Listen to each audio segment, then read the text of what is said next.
ભાવનગરના તળાજા તાલુકાના ત્રાપજ ગામે ખેડૂતોએ પાકના નુકસાન સીજી મુદ્દે વિરોધ નોંધાવ્યો છે। સતત 7 દિવસના કમોસમી વરસાદથી ખેડૂતોનો સંપૂર્ણ પાક નાશ પામ્યો છે। ખેડૂતોએ સર્વેના તાયફા બંધ કરી તમામ દેવા માફ કરવા અમે દેવું ન ધરાવતા ખેડૂતોને મહત્તમ સહાય આપવાની માંગ કરી છે।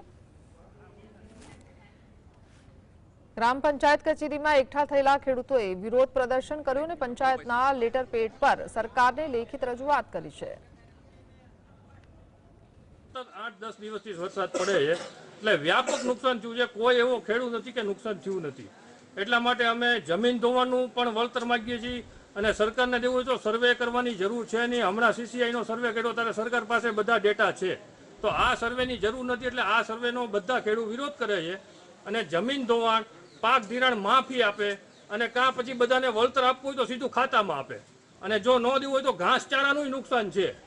હરેક ખેડૂતને ઘાસચારા માલને ખાવા માટે ઘાસ નથી રહ્યું, ચારોનું નથી રહ્યું, કાંઈ પણ નથી રહ્યું, તો એ નુકસાનને ધ્યાનમાં રાખીને સરકાર નિર્ણય